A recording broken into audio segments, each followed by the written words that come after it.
This is Dr. Nalini Chilko. I want to thank Fullscript for inviting me to do a webinar today. We're going to talk about healthy aging, the care and feeding of mitochondria. I've been in practice for about 35 years, and my practice is now focused for the last 20 years on integrative cancer care and patients with complex chronic illnesses. And mitochondrial health is really crucial to this patient population. I originally started out in my undergraduate years in cell biology, and at that time, the mitochondria were recently discovered by Lynn Margulis, who thought that mitochondria were bacteria that had become commensal inside the cell. And if you look at the structure of the mitochondria, you'll see they do look like little single-celled organisms that have a lot of functions familiar to us with single-celled organisms. So we'll talk about all of that. My interest really, I'm on a mission to really change the face of cancer care and introduce a health model into oncology and to train frontline clinicians to be able to be part of an integrative care team. But this is true with all chronic illnesses as well. I think it's really important that patients have a health expert on their team and not just a disease expert. So towards that end, I have an online training program through my American Institute of Integrative Oncology and teaching my Outsmart Cancer system, which I developed over the last 25 years, and a free website, Integrative Cancer Answers, for patients and families who have been touched by cancer. And so that's really where my focus is. But in that journey, understanding the function of mitochondria has been crucial to really changing the behavior of tumor cells. And so that's a context in which I really have focused. And of course, cancer patients are in a demographic of patients over 50 years old. And so these patients are comorbid typically with other chronic illnesses. And so the mitochondria are a part. So if you study the mitochondria, you will understand how to manage a lot of the illnesses that are common to patients in this age group, and also patients who have had significant toxic exposures. You'll see shortly that the mitochondria are exquisitely sensitive to toxins in the environment. But I do have to warn you that if you really get into this, you will have the danger of becoming a mitochondriac like me. All right. So the other thing is, always because of the limitations of time, there is never enough time to teach everything I really want to teach. So there's a couple of downloads at this link here, and this slide will appear again at the end of the webinar, and we'll also have plenty of time for questions and answers. So on this link, you'll get a handout by me of mitochondrial supplements that I use. And then I've also given you access to a webinar that I gave last year on mitochondrial metabolism and ketogenesis and ketogenic diets and how that relates to cancer and where fasting comes in. So that's my gift to you because it'll really round out what we go over today. So let's just take a look, get a high altitude view of understanding mitochondria before we dive in on how to really change the health and behavior of mitochondria with our clinical toolbox. So every cell has mitochondria except for red blood cells. And they are little organelles that produce the energy currency of cells, adenine triphosphate, ATP. And in addition to that, the mitochondria are not just energy factories. A lot of people think of them that way, but they also are quite involved in a number of cell signaling and cell regulation functions that govern cellular metabolism, and in particular apoptosis, which is the natural recognition by a cell that it's aberrant and should recycle itself and commit suicide. And so we'll talk about that too, because that's really important in having normal signaling for recycling of mitochondria, recycling of cells that have become damaged so that they don't persist and cause pathologic functions. Now, in the context of this lecture, we want to think about how we're going to optimize mitochondrial function.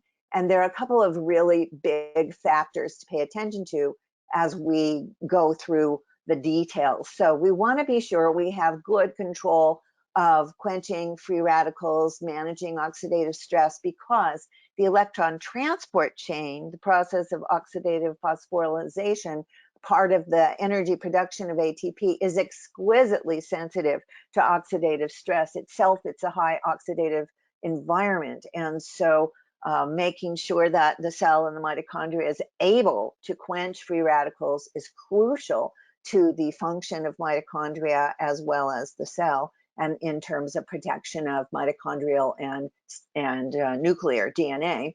And then we want to make sure that the mitochondrial membranes, which are very, very delicate and very, very sensitive, also are healthy and have good integrity, and that the mitochondria are able to transport critical metabolites, in particular fatty acids, into the mitochondria across that cell membrane. And so these are things to keep top of mind as we go through this. Now, when we think of the syndromes of aging, mitochondrial health is crucial to all of them. So having healthy mitochondria is really important to healthy aging and longevity. And as mitochondria become dysfunctional, then we see more hallmarks of aging. And I'll show you a chart that'll allow you to really understand all of the things that go into the expression of mitochondrial dysfunction. And so most chronic illnesses have some kind of mitochondrial dysfunction. The presentation of that can be quite different, but once you understand the underlying principles, you will recognize it and understand that you need to do either mitochondrial rescue, repair, or support in order to help your patient. Now, because mitochondria do produce ATP, are the energy factory inside the cell, then those cells that are most energy demanding have the most mitochondria. So that's the brain, the myocardium, skeletal muscle, the liver and kidney, places where there's high metabolic activity. And these are also the places where we see symptoms. Now, Dean Raffelock is a wonderful, wonderful functional medicine chiropractor. And I absolutely love this statement that he made. I rarely read quotes, but I'm going to here because I love the way he's presented this. Our mitochondria are the energy powerhouses of the cell. They could accurately be compared to armored nuclear power plants because they activate and safely contain, when healthy, the intense explosions required to cleave the high energy bond between two oxygen atoms. These oxygen cleaving explosions would cause devastating widespread oxidative damage akin to a nuclear meltdown if they occurred anywhere else in the body. The key point here is that mitochondria are exponentially better at producing ATP, and any physiologic process that causes mitochondrial dysfunction can cause widespread cellular energy deficits and fatigue, adversely affecting virtually all organs. So this environment inside of the mitochondria is an energy factory with breaking of bonds to release energy and the production of a lot of oxidative stress. If this isn't properly controlled, that's when the breakdown occurs. Now, this slide will show you, this is from Joe Bizzorno in this really fantastic paper he wrote on mitochondria, fundamental to life and death. And this is a graph he created, and if you can read it, you'll see along the bottom are all these symptoms and signs that go with our picture of aging, and that these all have to do with mitochondrial dysfunction, starting with graying of the hair, muscle weakness, cerebral atrophy, facial wrinkles, congestive heart failure, hair loss, cancer, cerebellar atrophy, loss of visual acuity, loss of hearing, high lipids, urinary tract infections, vertigo, all the way up to cataracts, neuropathy, seizures, Parkinson's disease, atherosclerosis, dementia. So these are all the things that are the picture of aging, and these are symptoms of loss of robust mitochondrial function. Now, fatigue and lethargy are absolutely the first signs. And so if you have a patient that comes in and says that they're tired all the time, no matter how much sleep they get, or if when they exercise, they feel tired, they don't recover well, these are signs of mitochondropathy. Impaired sensory function, chronic pain, mood disorders, particularly depression, lack of motivation, cognitive compromise, hypersensitivity of the nervous system, impaired detoxification, and sort of these generalized loss of well-being, loss of resilience. These are your early obtuse symptoms that there may be mitochondropathies. And also to point out that mitochondrial function is crucial to immune response. The innate immune and inflammatory responses require a healthy mitochondria, and what we call sickness behavior, when we have a viral infection, that feeling like you want to curl up, take a nap, not do much, that feeling of fatigue, loss of energy, loss of motivation, wanting to sleep, feeling that your muscles are weak. This is a result of the innate immune response to a viral infection. And this in Chinese medicine is the picture of what we call yang deficiency, when the fiery, active energy is lost and collapses. And so again, this is the picture of mitochondrial dysfunction. And just a little quick review of the structure, because structure and function are linked. We have a matrix inside of the mitochondria, and it helps maintain pH so that the Krebs cycle, the citric acid cycle, can work properly. We have intermediate space that can accumulate protons as these processes occur. We have an outer membrane and an inner membrane, and that space in between them. The outer membrane, like a cell, has transport proteins that shuttle signals and has a bioelectric gradient and transports proteins, and also transports pyruvate, the result of glycolysis that is occurring in the cytosol, into the mitochondria as fuel for the citric acid cycle, the Krebs cycle, and the electron transport chain. The inner membrane contains that electron transport chain, and this is where ATP is produced by the process of oxidative phosphorylation. And this inner membrane is incredibly delicate and very sensitive to oxidative stress. And then we have the cristae, which are just these folds which give us a greater surface area in which all of this can happen. And then certain regions of the mitochondria are where these crucial functions occur, such that the citric acid cycle, the Krebs cycle, and the electron transport chain occur in distinct areas of the mitochondria.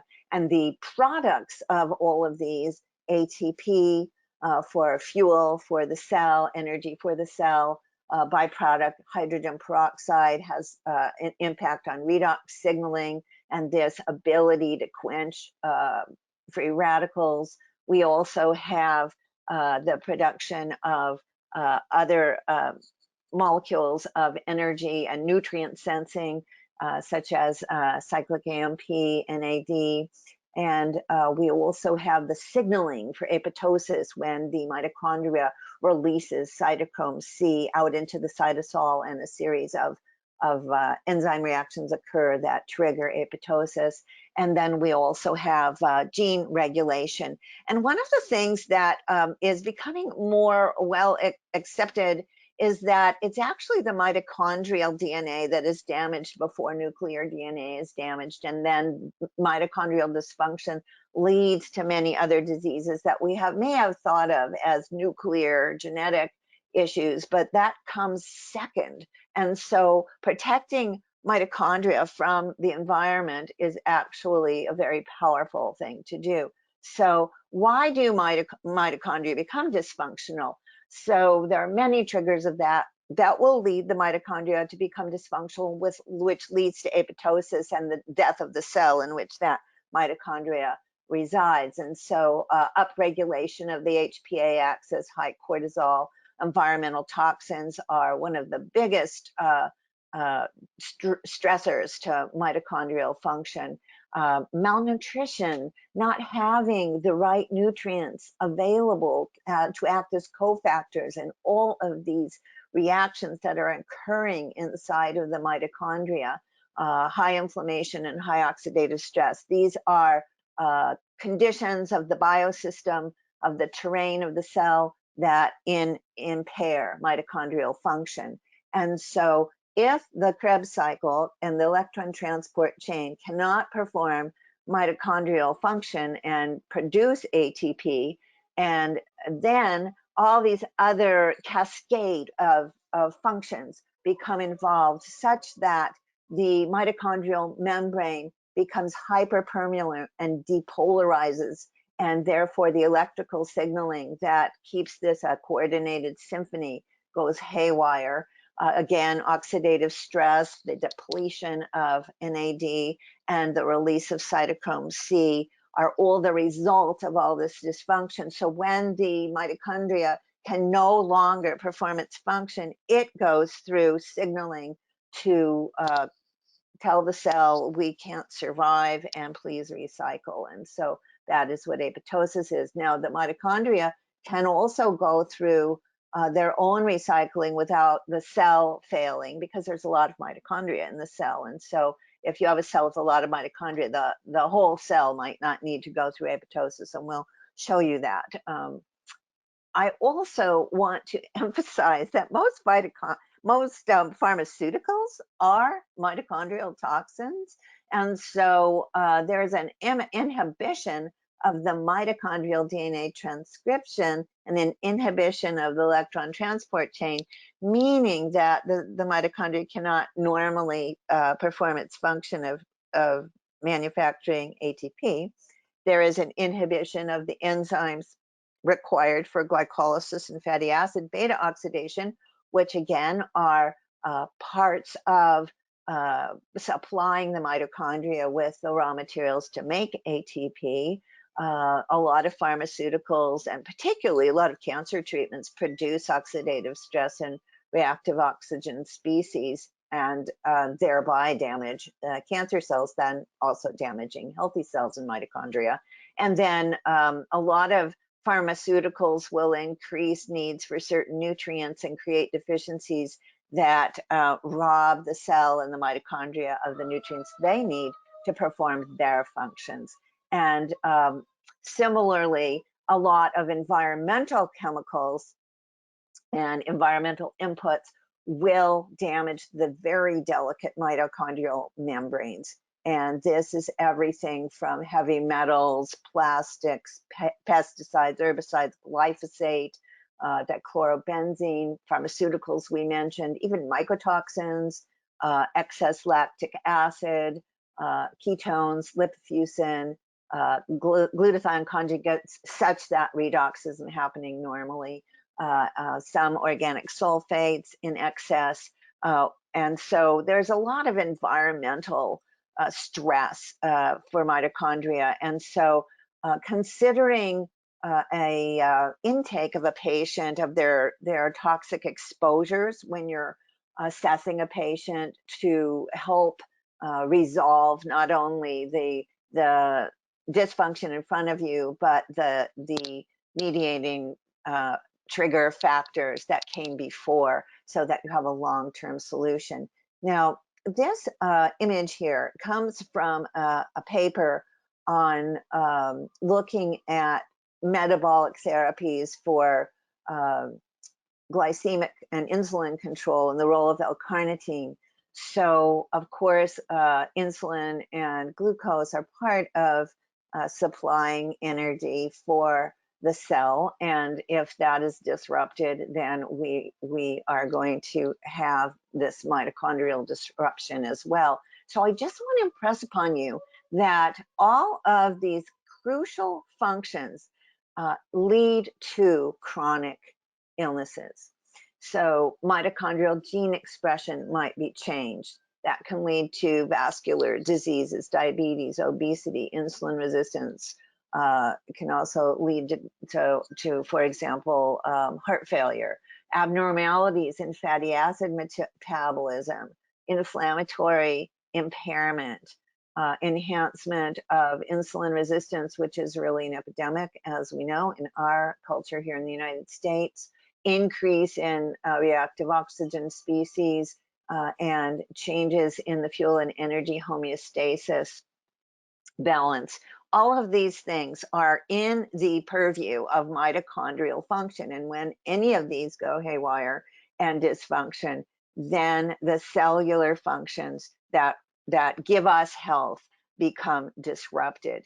And so I just want to say the mitochondria are incredibly sensitive to environmental toxins. I think that's really important to understand. So anyone who comes in with exaggerated mitochondrial dysfunction probably has had a toxic exposure. That certainly could be drugs that they've been prescribed, but I always ask about the home environment, the work environment, and sort of hobbies and history to find out what the person's been exposed to. Now, this idea of hormesis is very crucial to understanding how we age and whether or not we are resilient as we age.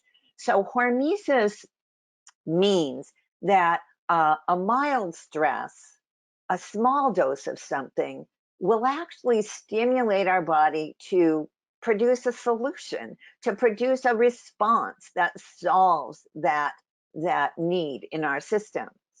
And so hormesis is kind of normal function of adapting to our environment. And the mitochondria are very, very good at hormesis, and that's called mitohormesis. But if we have a single huge exposure, or if we have multiple toxic exposures over a long period of time, that can lead to this mitochondrial damage. And then we are no longer resilient, and we cannot then respond in a way that protects our cells and our function. And so the types of stressors that you might want to think about is exposure to radiation, or calorie and food restrictions, heat stressors, could think dehydration, oxidative stress. These are routine exposures. Even from eating a meal produces oxidative stress. So we have to be able to have a system that can solve that. And when we don't, we get into physiologic trouble. And I think very much that this idea of hormesis is part of what homeopathy is based on, where a small dose of something can stimulate the body to solve a problem that would occur if a large dose of that same substance would have been given. So one of the teaching examples in homeopathy is if a patient comes in with severe insomnia, diarrhea, feeling shaky, agitated, that looks like they drank too much coffee. It looks like caffeine. And so that presentation, you might give homeopathic caffeine in a small dose, in a hormetic dose, to remind the body to respond and solve that problem. So homeopathy is very much based on this idea of hormesis, which is part of our normal physiologic problem-solving mechanism. Now, for the rest of this talk, we're going to take a deep dive into these crucial mitochondrial physiologic functions and look at what happens when they are disrupted and what can we do about that. So the overarching plan is to remove toxic exposures in the environment or internally from the patient so that those don't keep damaging the mitochondria. So this is not a lecture on detox, but I just want to impress upon you, if you don't do that, you'll never solve mitochondrial problems if there are ongoing toxic exposures. So we're going to look at all of these functions here and take a look at how the mitochondria actually responds and what we can do to help the mitochondria. So oxidative stress in small amounts causes mitohormesis, a response to quench that and to then restore balance. But if we have excess oxidative stress, then we are in trouble. And let's look for a moment at the difference between mitochondrial DNA, which is a very few number of genes, and there's a ring. Contrast that to the double helix of the nuclear DNA, which is super protected, that there's no protein scaffold here. There is no big DNA repair mechanism here. And so there's no histones protecting either. And so the mitochondrial DNA is incredibly vulnerable because of that. And if you think about nature's design, you know, we have to protect our nuclear DNA much more vigorously because it is the blueprint for everything. Now, So mitohormesis is just the presence of this hormetic response within the mitochondria, and often triggered by high levels of oxidative stress, which are present in the mitochondria because of its own function. And so we therefore need a cell that can produce glutathione and superoxide dismutase, the intracellular functional antioxidants. And so we need to make sure that our body is able to do that.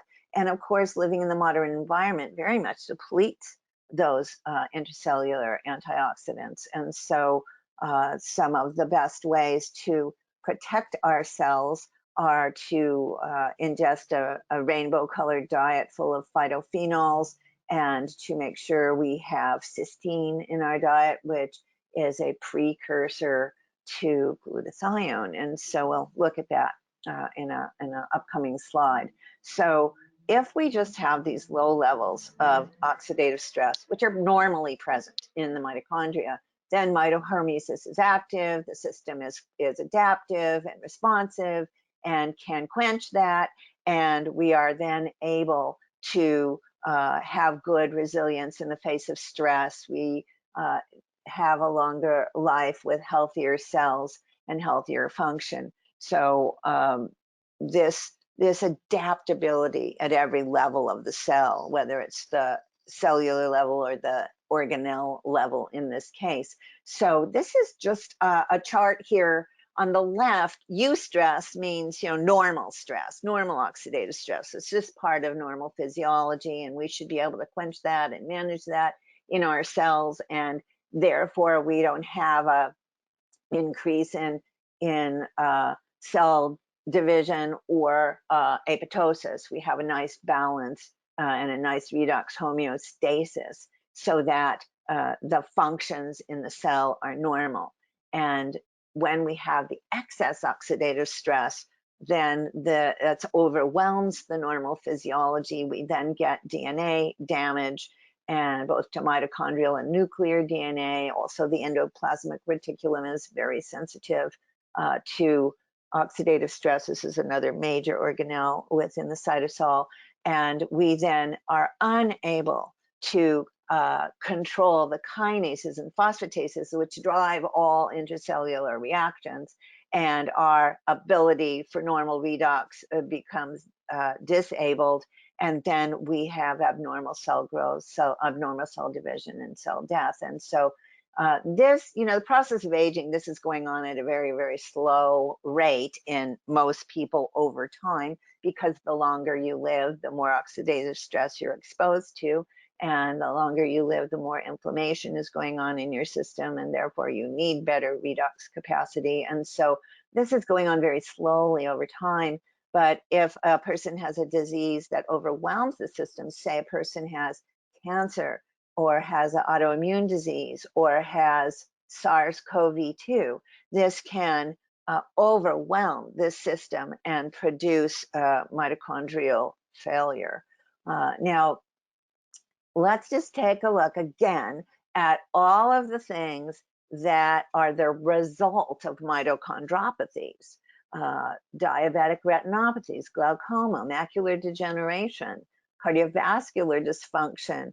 The heart as a pump fails because the myocardium can't make the reliable energy.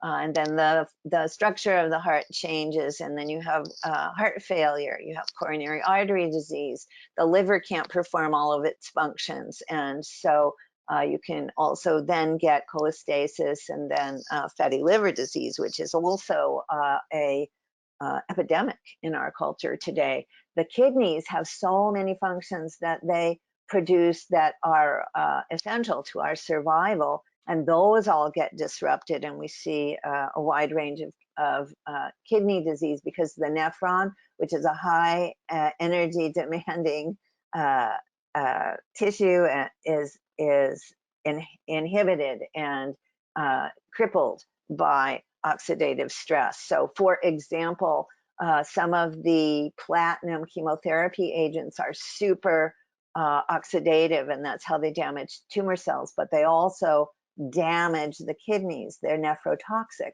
they're hepatotoxic, they're cardiotoxic, because where you have a lot of mitochondria, all of these organs and their functions are exquisitely sensitive to and compromised by oxidative stress because the mitochondria are being damaged, and because the mitochondrial DNA are being damaged. Cancer is a mitochondrial disease. Dysfunction of the immune system is a mitochondrial disease. The nervous system, of course, very high energy demanding. Skeletal muscle, very high energy demanding. The metabolic functions of the pancreas and the energy demand of normal circulation and the peripheral vasculature, all of these very crucial to our lives functions in organs and tissues are disrupted when you have mitochondrial dysfunction. That's how core this is. So really important to understand mitochondrial physiology if we're going to help patients live long and live well. So apoptosis is one of the main functions of the mitochondria, to signal the cell to self-destruct and recycle. And in response to excessive oxidative stress that will damage the mitochondria, we get an upregulation of a mitochondrial signaling molecule called BAX and a downregulation of BCL2. You get it upregulate, you get the matrix metalloproteinases releasing more oxidative stress, damaging membranes, and then the cytochrome C is released into the cytosol, and then there's this cascade of caspases that leads to cell death. And so in the face of high oxidative stress, this process of apoptosis is triggered. And so again, helping the body to maintain its ability to quench that oxidative stress is crucial. Melatonin is one of the best treatments for this. Melatonin is a super antioxidant. It, of course, is produced in the pineal gland, and it's considered a neurohormone, a neuroantioxidant, and a mitochondrial antioxidant. And it is actually used today in high doses to treat some cancer patients. Now, this is an oxygen scavenger and also nitric oxide reactant scavenger as well. So those kinds of free radicals that damage cells are both quenched by melatonin, and it really protects that inner mitochondrial membrane, which if it's disrupted, then ATP cannot be produced. And so therefore, if you're having a due to mitochondrial disease, you're having too many cells die off because of apoptosis. Melatonin is very helpful, and it really produces this homeostasis of all those electrons in the mitochondria. So, well, you know, melatonin is just thought of like as a sleep aid to regulate sleep cycle, but it actually has a function in every single cell in the body, and it is widely used and widely researched in cancer as well. And it will help to stimulate the glutathione peroxidases and sulfases, and that will then come in and quench these electrons, and thereby preserving the ability of the mitochondria to produce ATP. When you can't produce ATP, you feel fatigued. When you can, your energy comes back. Now, the other super antioxidant along with melatonin is alpha lipoic acid is very important in mitochondrial function. And remember that lipoic acid is both water soluble and fat soluble. So it can act both in the lipid portion of the membrane as well as in the cytosol.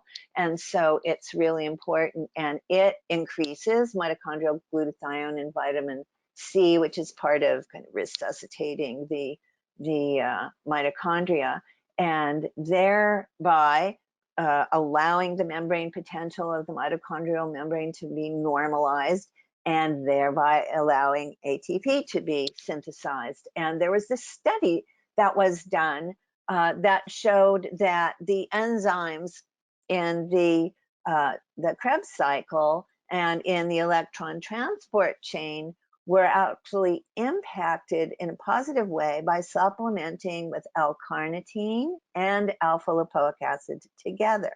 And that this actually normalized enzyme levels in previously dysfunctional mitochondria. And so we'll talk about carnitine also, L-carnitine, as a really important nutrient for mitochondria.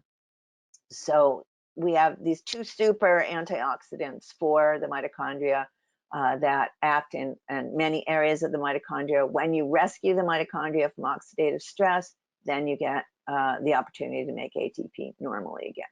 All right.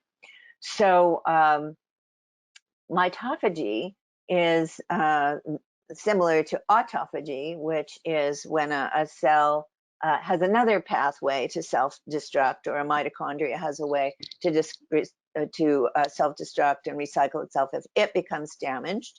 And also the mitochondria can try to save itself by going through fission and fusion. So we're going to talk about fission, fusion, and mitophagy, and how mitochondria can we can stimulate the biogenesis of more mitochondria. So get a die-off of mitochondria due to toxins, say a chemotherapy exposure or a toxic exposure of some kind, then how do we help the body to produce more mitochondria? So the first strategy of the mitochondria is to figure out how to either remodel themselves or recycle themselves. And so fission is the process whereby damaged mitochondria will fuse with another mitochondria, and in that way they can duplicate some of the damaged DNA that can share their healthy components and produce a healthier mitochondria. So that's one way that mitochondria respond to stress and damage. Oh, that's fusion. I'm sorry, that's fusion, not fission. The other way is that they'll split. They'll go through fission, and they'll make two mitochondria. So if the cell has lost a lot of mitochondria, then the remaining mitochondria will split and try to increase the number of mitochondria that way by duplicating themselves. And so that's one method of mitochondrial biogenesis. And then fusion is kind of how they try to save themselves from being destroyed, and by fusing and saving the healthy parts of two different mitochondria. So aging is associated, of course, with this increase of fusion. So you have a net loss of number of mitochondria if they're fusing together. And then if the mitochondria can't also regenerate themselves by going through fission, then you have this downward slide of the number of normal healthy mitochondria over time, because it becomes more challenging to go through these processes. And so cancer, cardiovascular disease, neurodegenerative diseases have this characteristic of mitochondria that aren't so resilient and able to go through. And this just for people who are visually more, learn visually. So these are the damaged mitochondria and these are the healthy mitochondria, and they'll go through fusion and fission in order to have net increase in healthy mitochondria and get rid of the unhealthy mitochondria. Now, mitophagy is this process where the mitochondria will recognize it's dysfunctional and it can't go through fission or fusion, and then it will go through self-destruction. There's a set of signals and enzymes that cause the release of enzymes which trigger that destruction. And most aging-related disorders, especially neurodegenerative and cardiovascular disease functions, as well as cancer, have this destruction of mitochondria that haven't figured out how to save themselves or replicate themselves. And this is especially true when the mitochondrial DNA is very damaged by oxidative stress. And remember, that stress has been coming from exogenous toxic exposures or endogenous cellular physiology, such that a cell is sequestering something like lead or is producing too much inflammation, and it just overwhelms the cell and it cannot go through hormesis. It can't respond with a positive response. And so again, the very fragile mitochondria, if they can't save themselves, then they will self-destruct, and they will commit suicide in order to save the cell, right? They'll sacrifice themselves for the cell. And so that is basically the process. And there are a couple of signaling molecules that are part of this, and this mirrors what cells do. They go through autophagy, not just apoptosis, to essentially the self-destruct mechanisms are regulated by sensing molecules and sensing genes, such as some of the P450 enzymes. And so autophagy is an effort to save the organism. Mitophagy is an effort to save the cell, right? So there are two signaling molecules, mTOR, which stands for mammalian target of rapamycin, and that weird name just has to do with how it was discovered in the soil, and AMPK, which is a really important intracellular signaling molecule that has to do with energy production, protection of DNA, and also control of mitophagy. And so if we can downregulate mTOR and upregulate AMPK, we can support the cell in normal mitophagy, but also then the ability to activate mitogenesis, the production of more mitochondria. And so there's a lot of things in nature that do that, because this is a really important function. And so you'll see things here that you recognize that inhibit mTOR and promote AMPK production. So we have curcumin, resveratrol, quercetin, hinochiol, rapamycin is a drug, metformin is a drug. Fasting, calorie restriction cause this to happen, and then we get a decrease in carcinogenesis when this happens.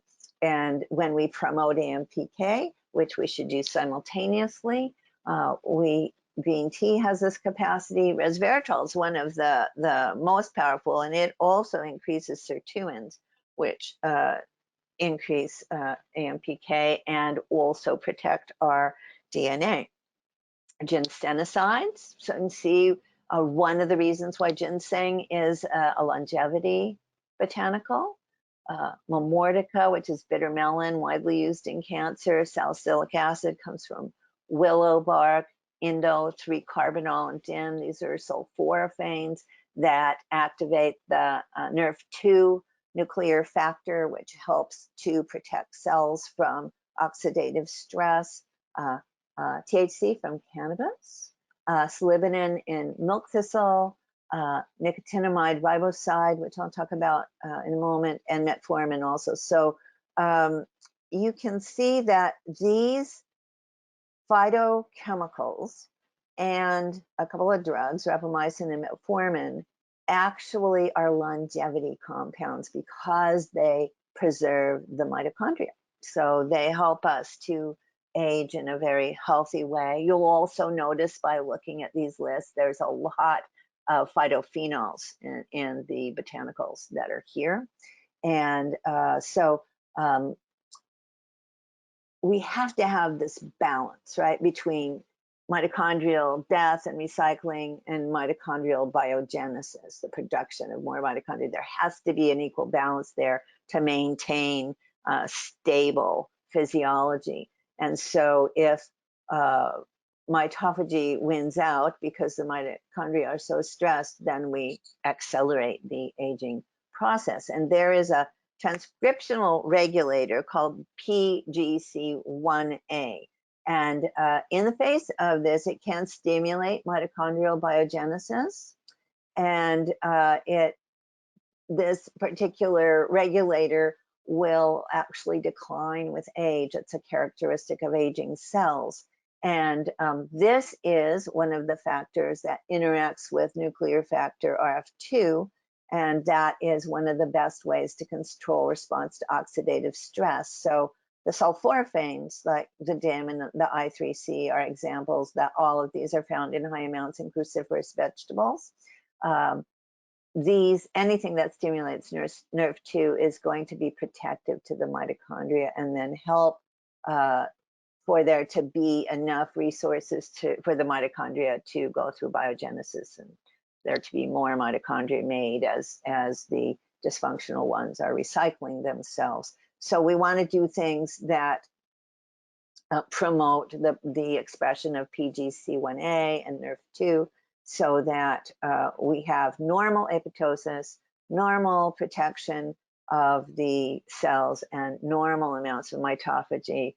And if we have a decline in this, then we get into the imbalance of more mitophagy, more destruction of mitochondria, and an inability of the cell to produce more mitochondria. And so again, oxidative stress is a factor in this. And for example, these processes, the sarcopenia, that is part of aging physiology, loss of muscle mass, the appearance of the frailty that is associated with decline in aging, and makes patients extremely vulnerable because that hormesis is gone, that ability to respond and solve problems starts to fall away. And then pathology persists because our problem-solving functions are failing us. And this is just a visual showing these processes. And so we have caloric restriction, things that mimic calorie restriction, resveratrol, for example, and exercise. All of these things are considered mild hormetic stresses that can trigger this solution cascades, right? So if we have a healthy system and we're producing ample amounts of these intracellular signaling molecules and inhibiting the expression of mTOR, we get this nice balance between mitophagy and mitochondrial biogenesis. And if it tips too much towards mitophagy, that's when we've lost the capacity to keep being regenerative, essentially. And that is what happens in aging. All right, so what do we do about supporting mitochondrial biogenesis? Pyroquinone is known to activate PGC1A. And it's a it's a enzyme cofactor basically, and it enters into the pathways we just looked at. It also acts as an antioxidant, a neuroprotectant, a cardioprotectant, and it is protective because it activates PGC1A, and it is rich in parsley, green tea, green peppers, kiwi, papaya. So all those things are kind of yellow-green in color. Rhodiola, one of my very, very favorite herbs. It is used widely in Russia. Olympic athletes use this to promote endurance, and it's widely used as an adaptogen and a qi and a yang tonic in Chinese medicine. And it actually enhances mitogenesis, particularly the lymphocytes, which ramps up your immune response. And because it causes the presence of mitochondrial biogenesis, we have more mitochondria available to make ATP, but it also promotes synthesis of ATP in and of itself. It has antioxidant properties. It's this deep, deep rose red color, and it's anti-inflammatory, very neuroprotective, very cardioprotective. So there is a supplement made by Designs for Health that contains both of those things in one supplement. Really nice. A few compound herbal formulas. It's one of the nice adaptogens to put in. Now, caloric restriction, i.e. fasting, and anything that mimics the physiology of fasting will stimulate the mitochondria. So this is one of the reasons that fasting promotes health. It's one of the reasons you can feel a lot of energy when you're fasting, even though you're not getting calories, because you're producing mitochondria in response to this hormetic stress of fasting, and or of just caloric restriction. And interestingly enough, aspirin actually triggers some of this, the salicylic acid, resveratrol, urolithin A, which comes from elegant tannins, which are in a lot of really red berries, like strawberries and raspberries, also rich in pomegranate and walnuts. And urolithin A is a product of gut bacteria in response to elegant tannins in the diet. And that promotes this mitogenesis. And NADH, which is a electron donor and quencher in the redox cycling in the cell, and rapamycin due to its inhibition of mTOR, because if you inhibit mTOR, you increase AMPK. So this is really interesting, and I'm a big fan of intermittent fasting as a lifestyle habit. It can reverse insulin resistance. It triggers some fundamental immune responses, and it increases the production of mitochondria. And so most research shows that 13 hours is the minimum you need to fast from calories. You should maintain hydration, but you should fast from calories for 13 hours up to 16 hours per 24-hour cycle. So it's not too difficult to fast from dinner tonight to breakfast tomorrow and have that be a 13-hour window. And that's what I have patients do. Now, exercise is really wonderful for mitogenesis, but you can't just think about exercise, you actually have to do it. And there's a lot of studies on the benefits of exercise on the production of mitochondria, particularly in the muscle. And so it doesn't have to be really intense exercise. It can just be moderate, which is like walking. But doing something that combines aerobic and anaerobic is the most efficient way. So high intensity interval training, for example, some types of yoga.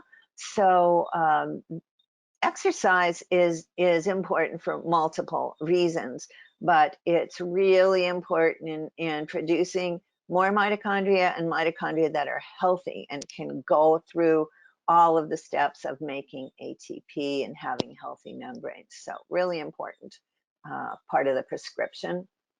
Of course, as people age and they want to maintain their muscle mass, their bone mass, their neurologic function, they need to move. All right, so another part of mitochondrial dysfunction is when you get damage to functional proteins. And so there's a change in their function, in their structure, which of course changes their function, but they get misfolded. And there's a series of diseases that are protein misfolding diseases, such as amyloidosis. And so when this happens in the improper folding of proteins, this accelerates neurodegenerative diseases like Parkinson's, and also can produce cardiac amyloidosis. And these are very hard to reverse. We can stop them, but it's very hard to reverse the damage and the presence of these proteins. Remember, proteins are big molecules, so if and they're functional molecules. So if they are misfolded, they take up space, and so they cause scar tissue. And these are bad diseases, really bad diseases. Cardiac amyloidosis is a disease that people mostly just, a progressive disease that people just mostly would die of. And if you think about the cardiac muscle, it has to have a lot of mitochondria in it. So if those mitochondria are inhibited because we have these protein misfolding, then the ability of the person to have the heart be a functional pump declines, and these patients would go into heart failure and die of heart failure. And in the last year, there's a taurine derivative drug that actually interrupts this problem. And it's the first time people diagnosed with cardiac amyloidosis had a chance not to have a progressive lethal syndrome. And there is this hormetic response called the mitochondrial specific unfolded protein response. And it tries to correct this problem. And so when we have these kinds of mitochondrial issues, particularly in the protein folding, then nicotinamide ribonucleoside, which we also mentioned, enhances AMPK and therefore NADH in the cell, which are part of the energy currency of the cell. This is actually a treatment for certain mitochondrial diseases. And so nicotinamide ribonucleoside can be put in a capsule, and it is an oral supplement, and about somewhere between 150 and 600 milligrams a day, depending on the patient. And also you can get oral NADH, but the nicotinamide ribonucleoside is more stable, and you can do IV NAD. So that is a treatment that has been done in heart failure, in Alzheimer's, and other types of dementia, where the consequence of functional damage is so impairs quality of life.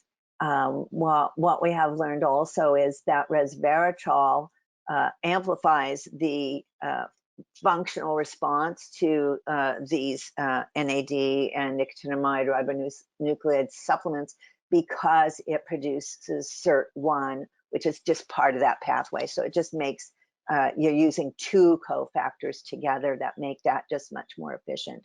So people who want to slow down the aging process can take oral nicotinamide ribonucleoside. I think the guy that did all the research on this is David Sinclair, and he's all over the internet. And there are YouTube lectures of him talking about his research in aging and this, and he patented this oral product. And it's a nice thing to put in someone's anti-aging protocol, and in a low dose. And then if they're having accelerated problems or a lot of mitochondrial dysfunction, then in the higher dose ranges. Now, any membrane in the body is like a little brain, and it really is important in the mitochondria. So we have the cell membranes, and then we have the mitochondrial membranes. And the mitochondrial membranes, like all membranes, are a lipid bilayer. And they're very, very, very delicate inside of the mitochondria, and they are easily damaged. And so there are strategies for making them be healthier membranes. And they're not unlike the strategies we use to create healthier cell membranes.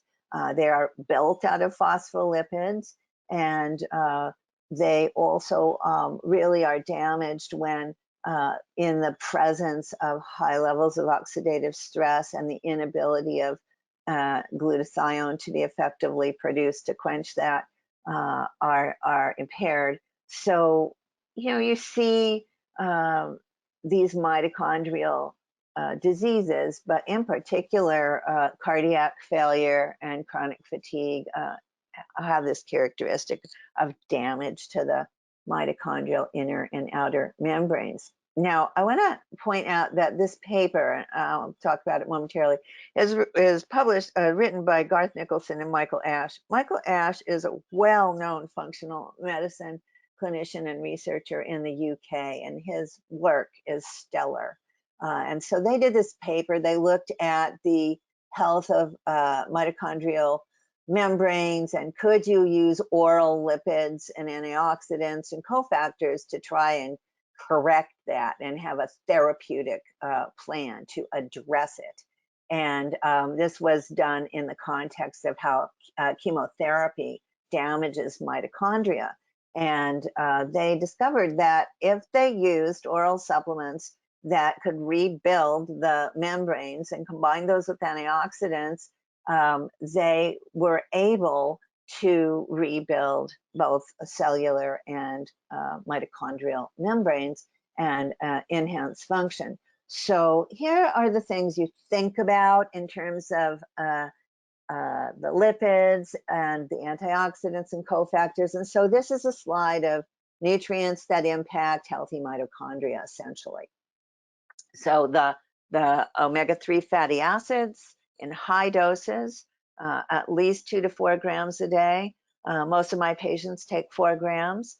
Phospholipids, so phosphatidylcholine, phosphatidylserine, and glycerylphosphocholine, and those all build your brain as well. And there are also therapies of IV phosphatidylcholine, and that is considered a therapy for neurodegenerative disorders. Then the cofactors that are crucial to either quenching the high oxidative stress, which is inherently part of mitochondrial functioning, and also the cofactors that push forward this cascade and complex set of reactions, a lot of which are about transferring the electrons along so that they can build the ATP. CoQ10 has the widest breadth of function in different parts of the mitochondria, and so it's widely used in mitochondrial formulas and projections. Vitamin E, both tocopherols and tocotrienols are important to mitochondrial function. We mentioned alpha lipoic acid. Alpha ketoglutaric acid can be taken as a supplement. It is also important in rebuilding tissue. L-carnitine is very important to mitochondrial function and normal skeletal muscle and cardiac muscle function because it helps transport fatty acids.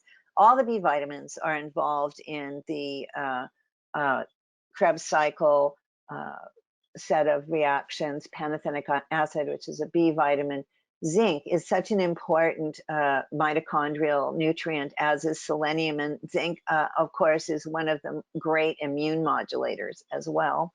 Manganese is a micronutrient important in the mitochondria. Magnesium is huge. Magnesium has a function in every cell, and most people don't get enough magnesium in their diet. I like magnesium glycinate the best because it's the most readily stored in the tissue and not excreted through the gut.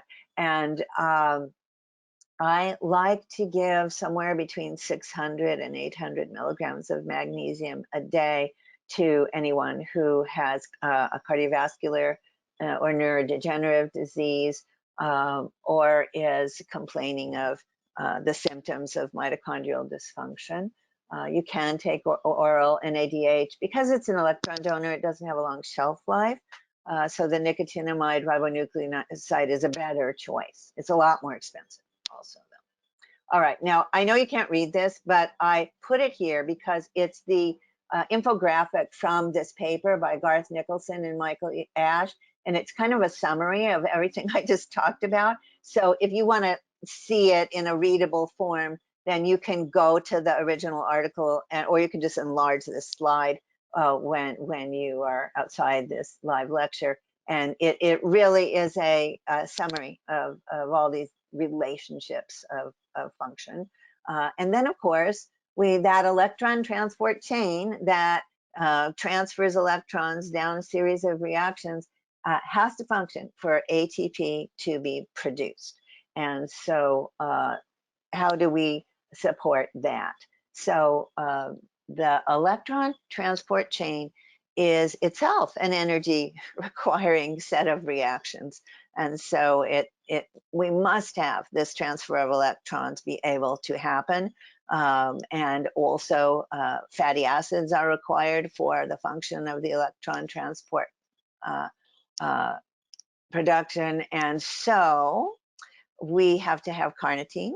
We have to have all the B vitamins. So riboflavin, which is B2, niacin, which is B3. You see CoQ10 there. For the citric acid cycle, we need minerals, iron, magnesium, manganese, and all. And the most crucial B vitamins are B1, B2, B3, and cysteine, which I mentioned earlier, so that glutathione can be produced, and lipoic acid. And then the electron transport chain has a very high need for CoQ10, again, riboflavin and NAD, which are these carriers of electrons, and magnesium. And so, you know, it's not hard to help patients to be replete in these nutrients. A good mitochondrial formulation usually has all of these in it, and all the nutraceutical companies make mitochondrial rescue and mitochondrial support supplements, which are kind of like a multi for the mitochondria. So I like to use those, especially in patients with degenerative diseases and cancer and chronic illnesses. And then here's a little more detail about L-carnitine, which is so crucial for allowing fatty acid oxidation, meaning you can get energy from fat. So if you're going on a ketogenic diet, you have to have carnitine in the diet, or supplemented. Carnitine's highest in red meat, hence its name, carnitine. But I restrict red meat in my patients for health reasons, and it's linked to cancer and cardiovascular disease. So then I just supplement L-carnitine about 2 to 2.5 grams a day. And so if you're on a ketogenic diet, which is a diet in which you're preferentially using fatty acids instead of glucose for fuel, you have to have carnitine, you have to have mitochondria that are functional. So the ketogenic diet is not appropriate for people with mitochondrial energy production issues. It's not appropriate for the elderly for this reason, who just by process of age have less mitochondrial robustness and numbers.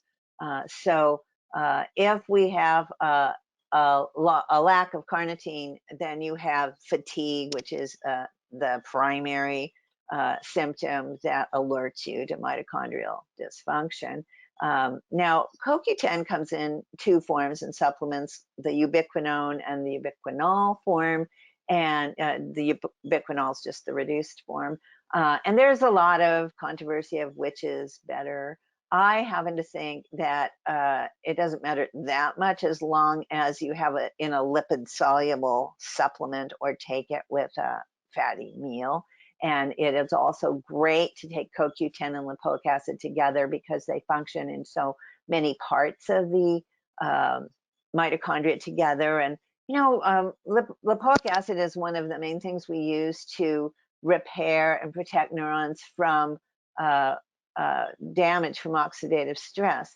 And so like diabetics get peripheral neuropathies and retinal neuropathies, and cancer patients get peripheral neuropathies and cognitive changes. And so CoQ10 and lipoic acid are very, very good to help with mitigation and treatment of adverse effects. And these are signaling molecules, and they also therefore impact gene expression and act also as antioxidants. And in the presence of cancer cells, or for example, a marathon runner, where you have a lot of lactic acid being produced because you are relying on glycolysis for some of your energy, that's the acidity. And the CoQ10 will help to cycle that. Now, we've already talked about a number of supplements, but let's sort of summarize. And I just had to copy and paste this because of strategy number 1 from Joe Pizzorno, who has a wonderful sense of humor. He says, pick the right mother if you want to improve your mitochondrial function. And he says that because our mitochondrial DNA is inherited from our mother. And so if you got good maternal DNA, mitochondrial DNA, you're in better shape to start with. We want to optimize nutrient status so that we can limit the loss of oxygen and make sure we have plenty electrons available, and that they aren't leaking out of the electron transport chain in that inner mitochondrial membrane, and that we are able to protect our mitochondrial DNA. So this is part of having the nutrients available that run all of those functions inside of the mitochondria. And we just went through those. Decreasing toxic exposure, and because how exquisitely sensitive and disruptive toxins are and oxidative stress is to mitochondria, providing antioxidant protection and nutrients which promote the production of glutathione, sulfur, and cysteine, and of SOD. Manganese is very important. Selenium is very important for that. Utilizing nutrients that facilitate mitochondrial ATP production, such as the carnitine and the B vitamins that we just talked about. And then if you actually build muscle mass, you will actually have more mitochondria if you have more muscle mass. So some of the fragility and fatigue of elders and people in end-stage disease who are in cachexia is that they just simply have less mitochondria in their body, and therefore they're very fatigued. And certain diseases that are mitochondrial diseases are actually helped by having more mitochondria available, even if they're in another part of the body. So this is not hard to accomplish in patients, and but the impact is huge on the mitochondria. This here is a picture of the Krebs cycle, in case you forgot. And I know it's a little bit small, but I produced this image, which you can go look at and enlarge this slide for yourself. Shows where these nutrients are in this process. And so you have CoQ10 happening on its way to the electron transport chain. You have magnesium, B3, cysteine, iron, manganese, and the other B vitamins and lipoic acid all involved in the Krebs cycle. And that's the transformation of acetyl-CoA from glucose, pyruvic acid, which enters into the Krebs cycle, produces NADH, which donates the electrons to the electron transport chain, which gives us ATP. So there's just a visual of where we have the nutrients. And then on this outer part, it's showing the amino acids that participate in these parts of the cycle as well.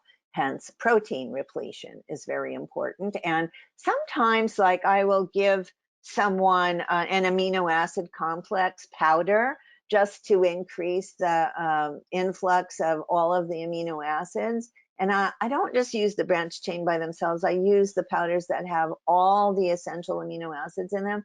And remember that elders, don't have great protein digestion and sometimes don't eat enough protein for repair, and they're having a lot of breakdown of their tissue, and so they actually need more protein, but most of them don't eat it.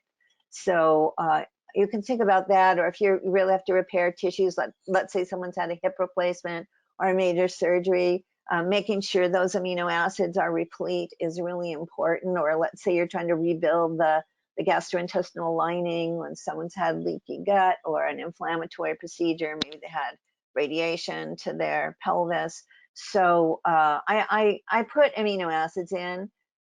So not only does the diet have to have enough protein, but sometimes I'll supplement with amino acids. The diet has to have enough fatty acids. Again, the modern diet is not so easy to get omega-3s, so I do supplement with those. I prefer the triglyceride form, the methyl form of the B complex vitamins, and magnesium we mentioned. And then by eating a rainbow of colors of plants, we get all these wonderful signaling molecules that are in plants, particularly phytophenols, but there's many other classes of phytochemicals that are important to all cell functions.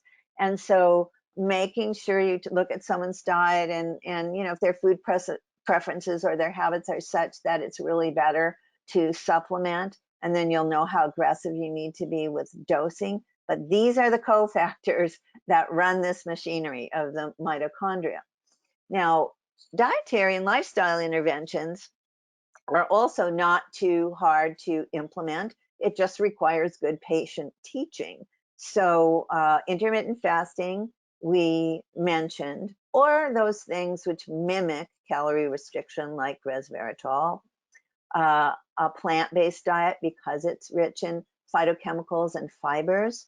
The glutathione-rich foods, those would be cysteine and glutathione-rich foods. The highest is avocados. An anti-inflammatory diet, which is basically a whole foods diet that's mostly plant-based and really colorful and has plenty of healthy fats and oils in it. Repletion of protein and micronutrients we just mentioned. And it's very important that there's normal glycemic control, because we need glucose to be transformed into pyruvic acid in order to feed the Krebs cycle and the electron transport chain. And then I also really talk to my patients a lot about food preparation and storage, because when food has become rancid or mold is growing, these are toxic to the mitochondria and they are pro-oxidative. And so how to store food properly, what to eat and not eat after food has deteriorated, avoiding fried foods, blackened foods, red meat, and high iron diets. Iron is just a pro-oxidant. So if there's a reason to replete iron due to blood loss, then you replete it. But I'm not big on high iron diets unless there's a rationale because of the high oxidative stress. And furthermore, malignant cells sequester iron. And so we don't want to give cancer cells things they love. And then I also talk to patients about, what they use for cooking and storage of their food, and the not to contaminate their food with copper, aluminum, too much cooking of acidic foods and cast iron, and of course all the plastics and styrofoams. So again, it just requires good patient teaching. I have a nutrition coach in my office, and she helps my patients to implement and learn the how to do of all of these recommendations that I give to my patients. And then, as I mentioned earlier, I think it's good to take a inventory of toxic exposures of your patients and understand where their toxic exposures are coming from, present tense, or may have come from in the past, and then teach them how to remediate their environments, and if possible, on how to shop differently for their personal care products, and if possible, to help them to detox if they have body burden of any particular environmental or carcinogenic or mitotoxic chemicals, and help patients understand sources of oxidative stress so that they know how to either quench that or change their behaviors. So smoking, sun exposure, intense exercise, for example. And then polyaromatic hydrocarbons, that comes from grilling proteins. That's the blackened food that's carcinogenic and mitotoxic. So again, all these things, these last few slides are basically about patient teaching. And we, every patient that comes into our clinic learns about all of these things, which of course not just are in service to mitochondria, but to many other important functions. I included this slide because it summarizes everything. I'm not going to read it to you, but it does show where reactive oxygen species can come in and what kind of damage they cause, and where in the mitochondrial functions it's disruptive. And then there's also in these white boxes, the mitochondrial protective compounds are here. And we've talked about most of them. And so you can take a look at that. Estrogen is actually protective to mitochondria. Caffeine in small amounts, green tea. There is a supplement we didn't talk about called MitoQ. It's mitoquinone. It's a unique molecule in the CoQ10 family that binds to the inner membrane of the mitochondria, which the regular CoQ10 doesn't do. So that's a nice supplement. So these are, your core supplements that really protect. And this is from that paper I just showed you. I just pulled out all the supplements in those little white boxes. We didn't talk about thymoquinone. Thymoquinone is richest in nigella seed oil, black seed oil. It's used widely in pancreatic and renal cancers, and it's present in small amounts in foods, but therapeutically, the nigella seed oil is the best source, and you can get that as a supplement. So this again is just a summary of all the supplements, and you can use these slides as references. I'm not going to read them to you. We've talked briefly about all these and where they act in all of these cycles. When you do use resveratrol as a supplement, you want it to be the trans resveratrol. And most of these, like the CoQ10, are better in a lipid medium or with a fatty meal. And that is the end of my lecture. I just remind you that I couldn't talk about everything, and so there's more in a handout that you can get here on mitochondrial metabolism and healthy ketogenesis, got lists of supplements, and then like brands and doses, and then there is this other webinar on ketogenic diets and mitochondrial function and fasting. So I am happy to take questions. I believe we're going to have a moderator for that, and I'm happy to stay as long as there are questions. Yes. All right, I'm just going to start my camera. So hi everyone, I'm Kaylee from Fullscript. We got a few questions. We got a lot of great feedback. It was a great presentation. So very exciting. So right away, I guess I'll start with, you might have covered it at the beginning, but is there a test or a way to know if the mitochondria are healthy or unhealthy? That's a great question. So first of all, I'll say that my colleague and friend, Dan Kalish, teaches a great course on how to use urinary organic acids to look at some mitochondrial functions and where patients may have higher needs for some of these nutrients. So the urinary organic acids can tell you quite a number of the nutrients we just spoke about. You can also do, like the Nutrival test. I'm not really big on measuring vitamins in the bloodstream, especially the water-soluble ones, because you don't really get a long-term picture. You really don't. I'd rather look at the diet and see if the patient is eating an adequate diet, because water soluble nutrients have to be there every day. And people who have methylation defects due to their single nucleotide polymorphisms, a good multi can be an insurance policy for these crucial nutrients, and making sure then that the patients are getting the methylated forms, and at least small doses in a capsule every day as an insurance policy. So I'm a proponent of multis. Cancer patients cannot or should be restricted in iron and copper, because those are promoters of angiogenesis and proliferation. So there are many multis that are designed for patients who should not have those extra minerals. Great. So actually going back to the Joe Pizzorno graph, someone was asking, what do the numbers relate to on the graph? Oh, I don't know. I don't know. I think the prevalence, because the graph itself, the curve of that graph is prevalence of the symptom, right? So gray hair was the first one, and the last one I think was Parkinson's. So the prevalence, dominance, how frequently those symptoms occur. So you see a lot more people with gray hair than you do with Parkinson's disease. Right? Okay. From the same person, actually, what was the dosage you recommended for L-carnitine? L-carnitine, I usually give somewhere between 2 and 3 grams a day. And so you can get L-carnitine in capsules. You can also get it in powder. And one of my strategies in my treatment plans is to include a shake, because I feel that it is an insurance policy for adequate protein and fatty acids and fiber. And I put greens powder, so phytochemicals. And then I put carnitine powder in all my shakes. And I also put Chinese mushroom powders in all my shakes.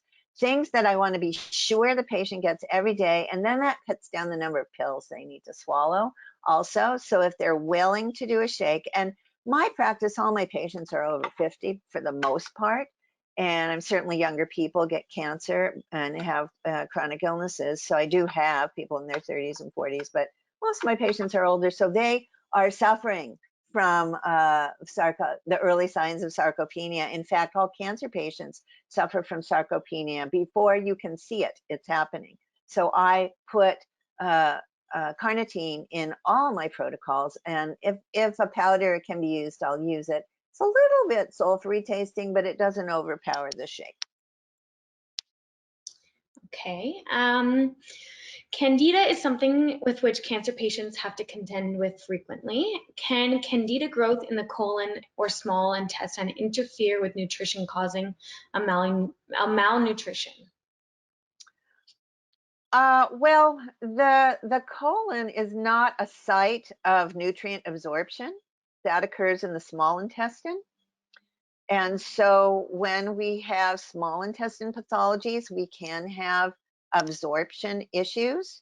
Candida really is a disruptor of the microbiome of the large intestine, and it is all those hyphae that come out from the cells can really make the lining leaky, and so that's really the damage. And then when you have an overgrowth of any organism, it will compete with the healthy organisms that are supposed to be there. And in fact, a lot of the healthy bacteria of the colon, which might be crowded out by candida, or might not be there because of pH, and maybe the candida is there because the wrong pH is in the gut, but the healthy bacteria allow us to utilize a lot of the polyphenols in our diet. So we eat all these colorful plant pigments. If we don't have the right bacteria, we don't actually get to use the polyphenols. And then also some of these plants will also provide substrate for the pre-fibers.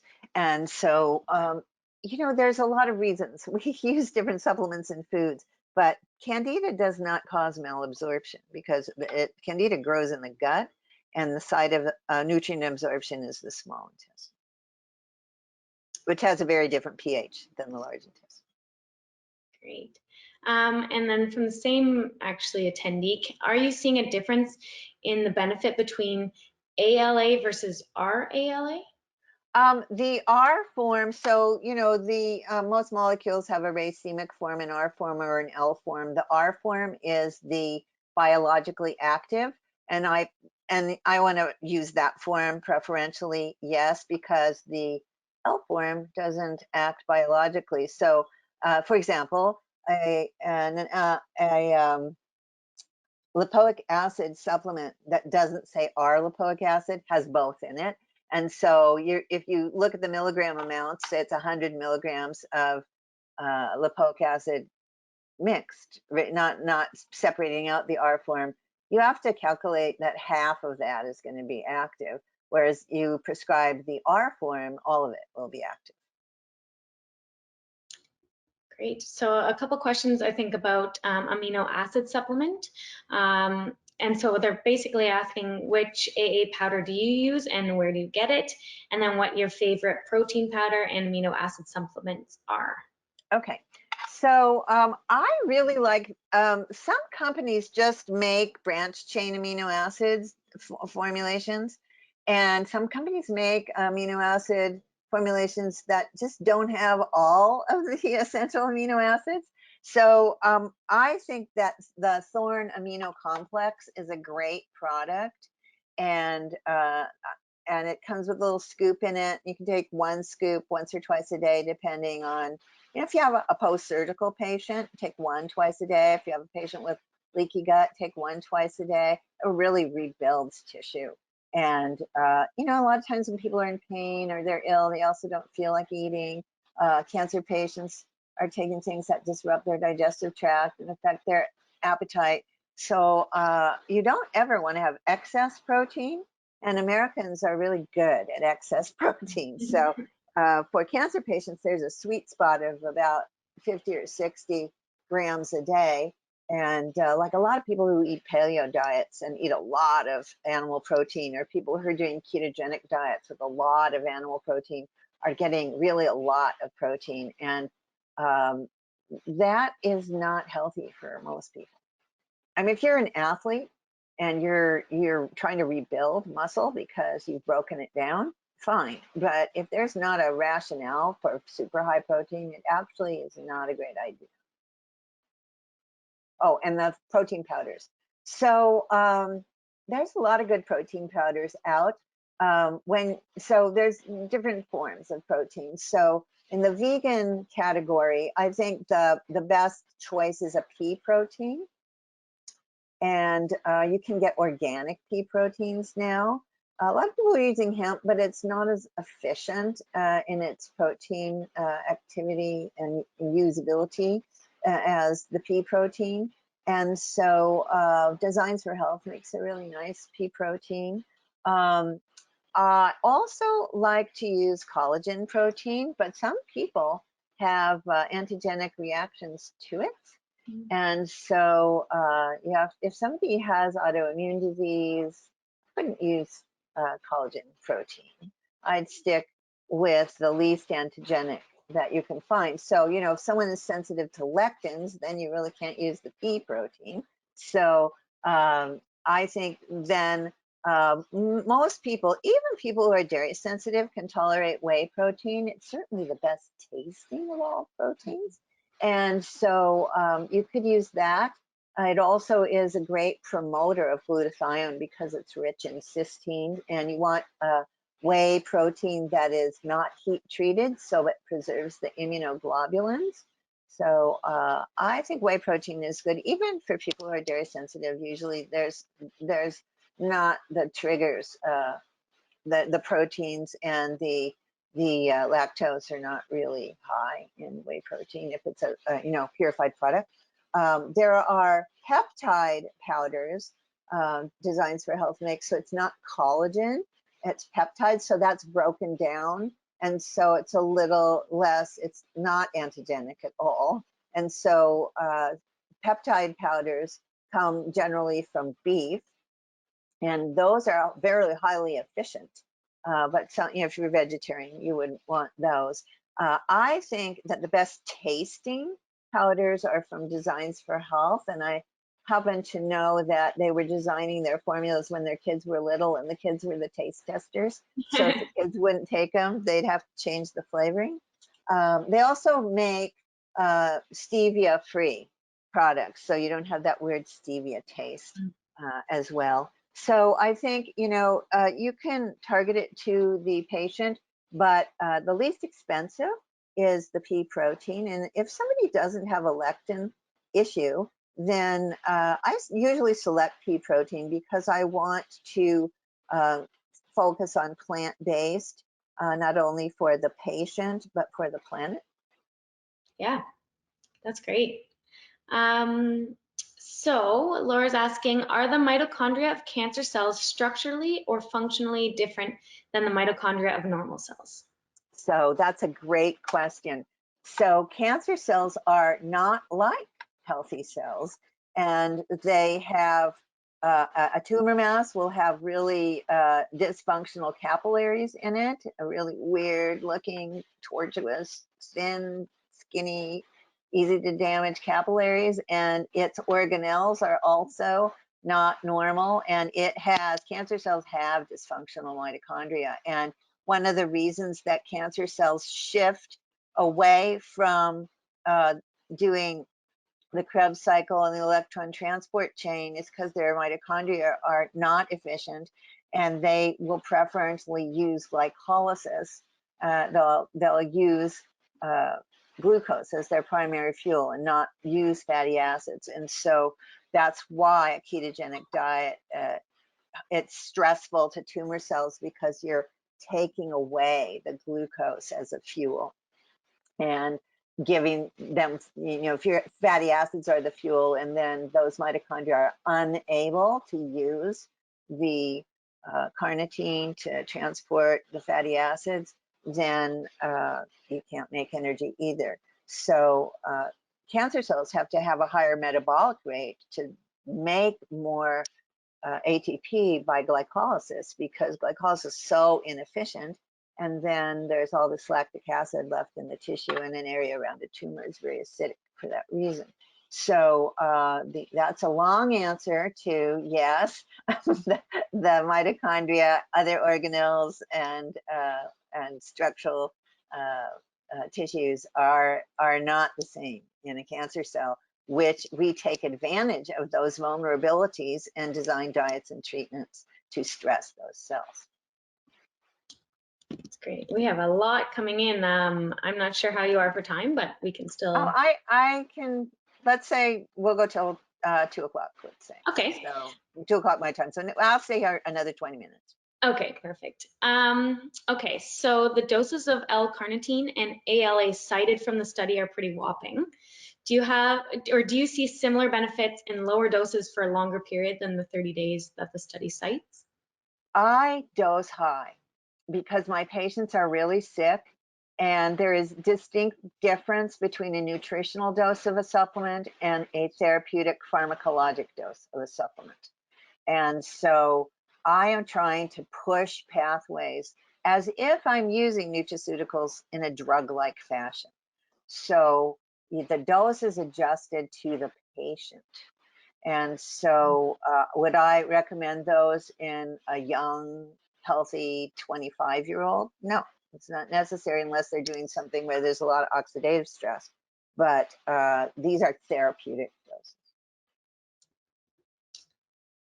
Okay, great. So correct me if I'm wrong, because I may say a few wrong words here, but do you recommend L-carnitine or acetyl L-carnitine?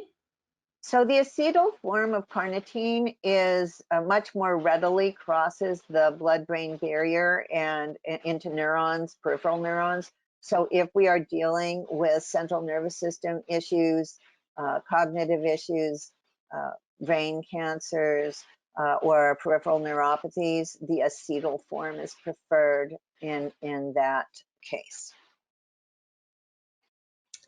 Okay, and do you like IV ozone to optimize mitochondrial health or in cancer patients? I actually don't use it because my license doesn't allow me to. And so it can be used, and there's plenty of uh, good practices and good outcomes from using it. However, cancer patients are already overwhelmed. And so I try not to send them to 20 different clinicians. So we don't do that in our clinic. But then the question is, if we did, would I do it? And I would pick other therapies over the ozone. I think some of the IV therapies, such as IV vitamin C, IV artesunate, IV resveratrol, IV hinokiol. I think those are much more powerful than IV ozone. IV ozone is great for infections, but I also am cautious of what I ask my patients to spend their money on, because an integrative approach to cancer is extremely expensive and not reimbursed. So I'm careful about that too. So I want to pick the strongest, biggest levers and use those. If a patient is not overwhelmed, has unlimited budget, then we can talk about a wider range of things. But I'm very mindful of, I'm already asking them to do a lot of things, and their time is used up by not feeling well and going to lots of appointments. So I just mindful of all those things. Yeah, that definitely makes sense. So can we associate COVID-19 and mitochondrial dysfunction too? If someone is Well, look at all the oxidative stress that's happening from the cytokine storm. And so we know that all kinds of damage is occurring from oxidative stress. And so the answer is yes. With that much, the cytokine storm that is occurring in 20% of patients is debilitating cellular function.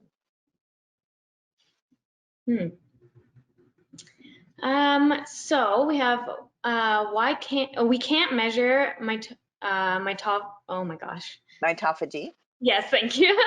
Mitophagy. So when do you think that occurs with regard to fasting? Peter Attica, who interviewed David Sinclair and Eileen White, say that time restricted feeding is probably too short, but likely occurring by day 7 on a water only fast. Sorry. So I actually don't know. Mitophagy is accelerated, right? But it's happening all the time. It's happening, it's a normal part of physiology. I am also not a fan of water fasting because my patients are mostly over 50, and water fasting does cause sarcopenia, and you can't really get all the muscle mass back that you lose from a water fast if you're an older patient.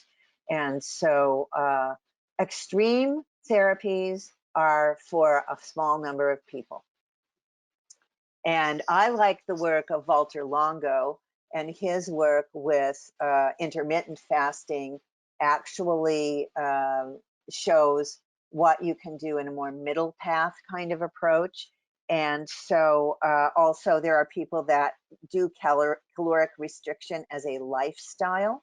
So I think that you don't have to do something as extreme as a 7-day water fast. And really, you should be under 30 if you want to do that, because that is so depleting and damaging to many tissues and organs that you have to be able to rebuild and come back from that. So you have to be very careful. Likewise, a ketogenic diet is an extreme diet. It is not a diet that's healthy or that you should live on, because it has a lot of damage that it does. And so it's a big fad right now. And so these sorts of extreme things have to be done under supervision.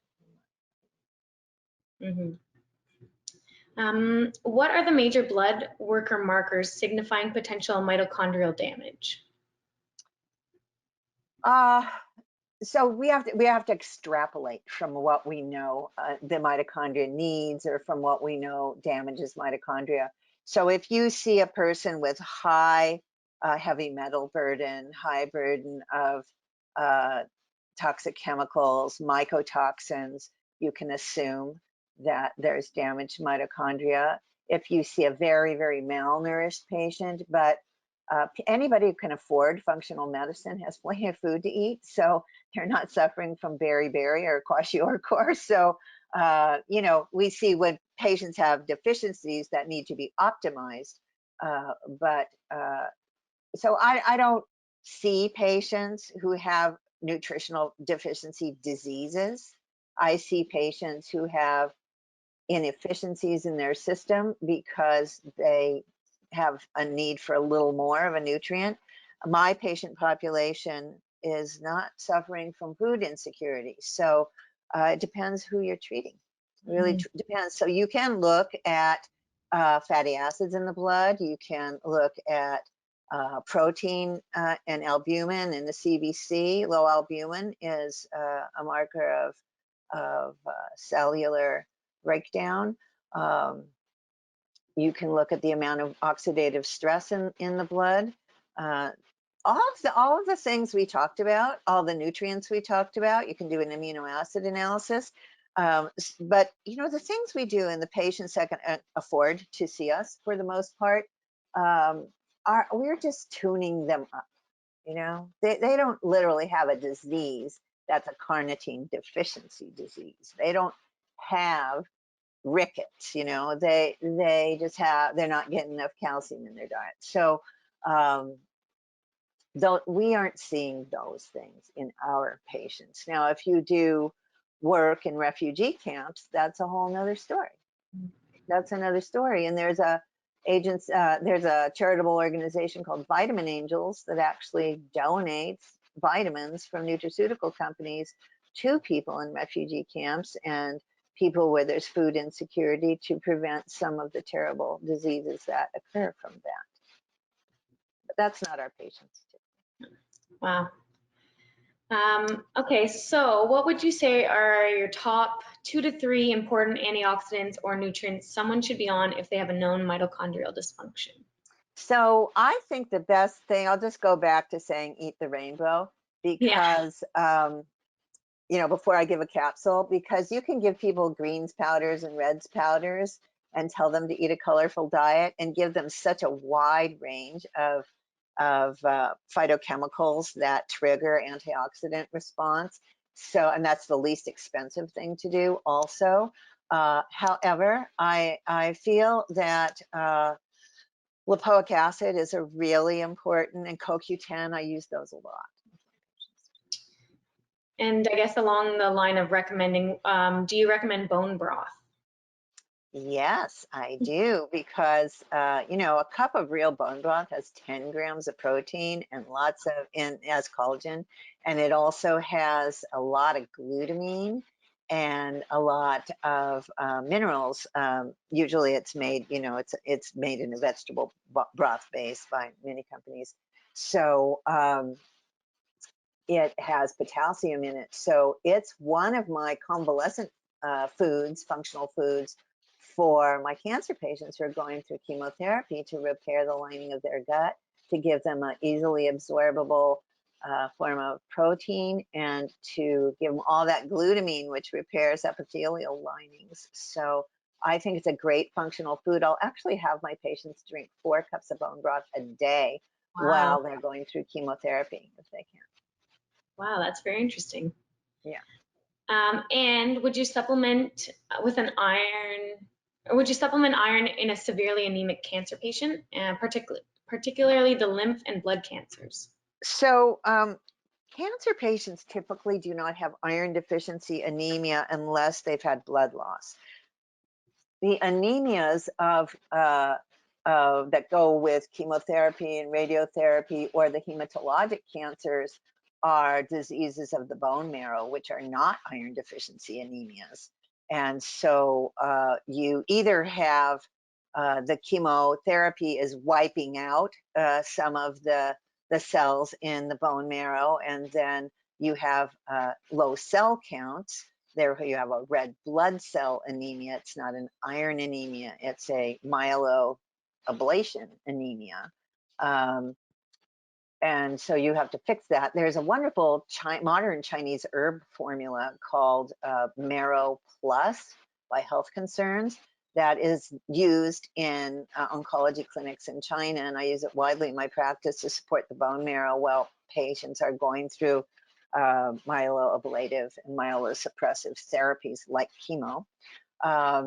What happens in the hematologic cancers, say the leukemias, is that the marrow core is crowded out by white cells. So there isn't room for red cells, for example. And so you have a low population of red cells for that reason. That is not an iron deficiency anemia. So there are anemias due to iron, anemias due to B12, you know, but you have to know what kind of iron you have.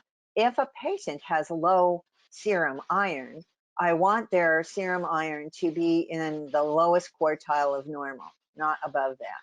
And so if they need to be replete in iron because hemorrhaging and slow and large blood loss and surgeries are part of the cancer experience, then I will replete the iron and stabilize it, but not above the lowest quartile of normal.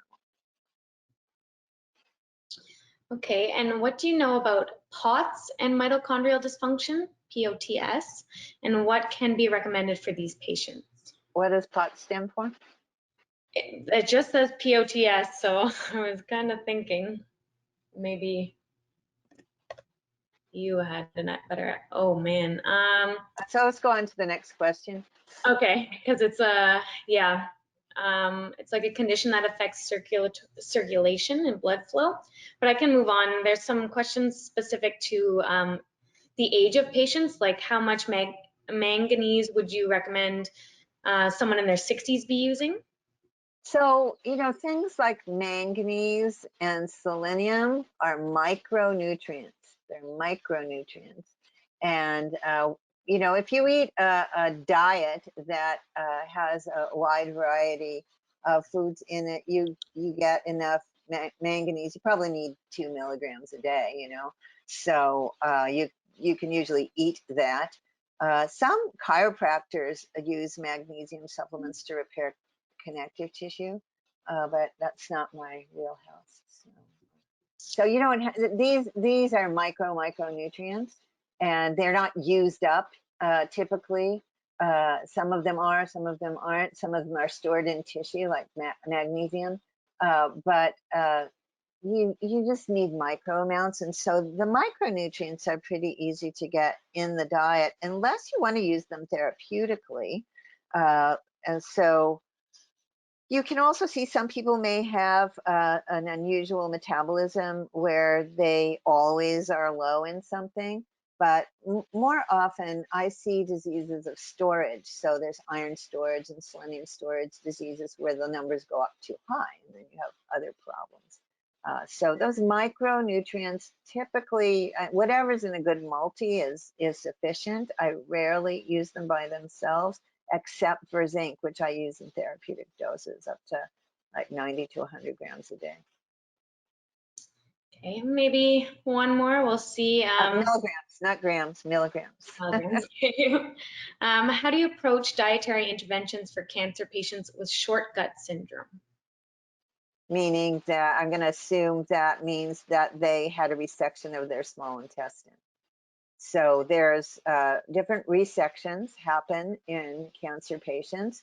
If the large intestine is resected, the problem, and if a lot of it is removed, the problem is generally diarrhea because there isn't enough physical absorption real estate to pull all the water out of the stool. So usually the problem with people who have a shortened large intestine is that they have just a looser stool.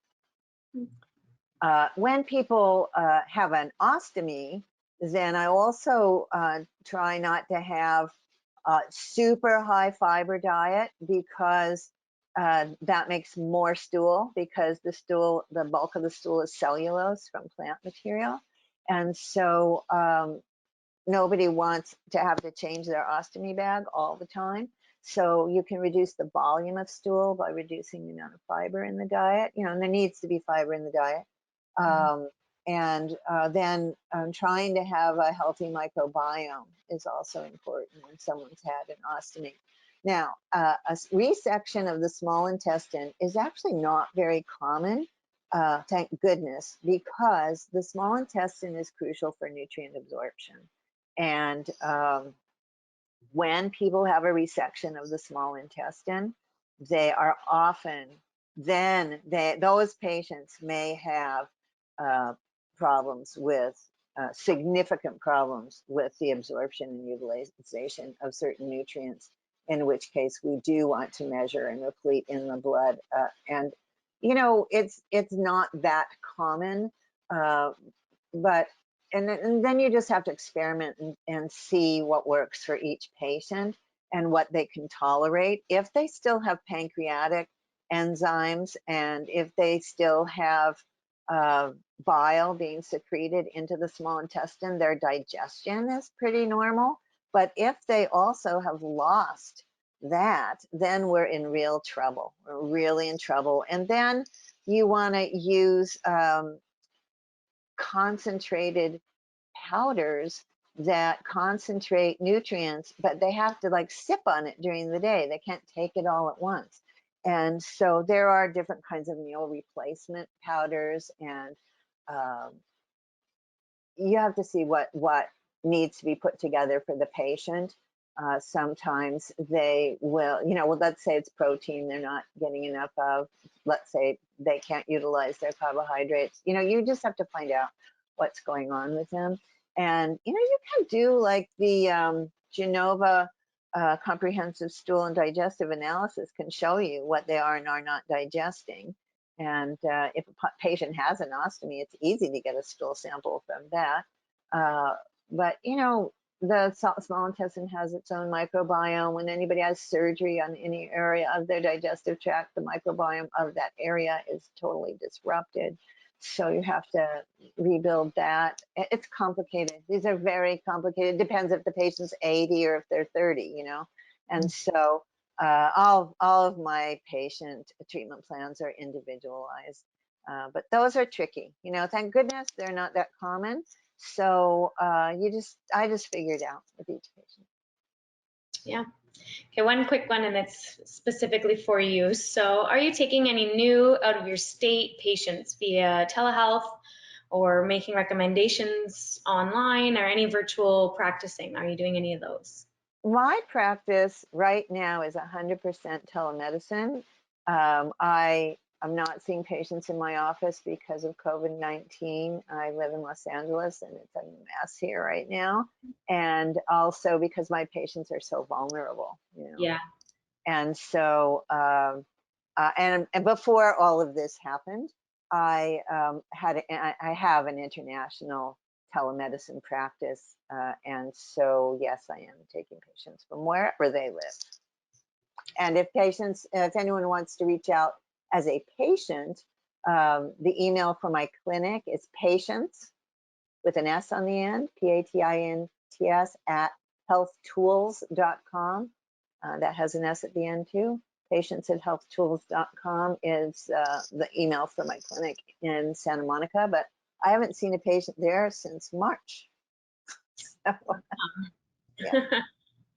Wow. All right. Well, I guess, we've gone through a ton of questions. We've had some great feedback. People are loving this webinar and seminar. So I would love to keep going, but what we can always do is, we'll be sending this recording out with the slides to all the registration and attendees, and it'll be on our website, on Fullscript's website, fullscript.com/webinars, so you can always find it there.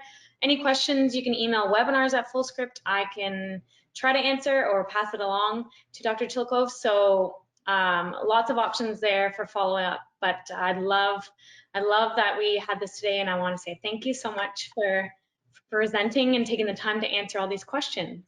You're welcome. And for those patients who are interested in serving the health side of the cancer equation, not treating cancer, but really having the tools to help these patients get through their treatments and rebuild their health and reduce their risk of recurrence, my online course is a good place to start. And the course itself is about 30 hours of introductory and how I put a treatment plan together. And then there's about another 30 hours of advanced topics. Wow. So, and we've recently cut the cost from 5,000 to I think 3,500. So for those people, and especially if you're sitting around during COVID-19, it's that it'll give you that basic, foundation to be able to help patients get through and stay well. Is there a link to that in your slides, or I can? So if you see the link on this slide, the AIIORE.com, that's the home page for my institute, the American Institute of Integrative Oncology. And if you opt in to that, or if you click on this link and opt in and get the download from this seminar, you will be on our list also. Okay, great. Okay, well, thank you again, and we thank everyone for attending, and hope that everyone has a great rest of the day and to stay safe out there. Thank you. Bye-bye.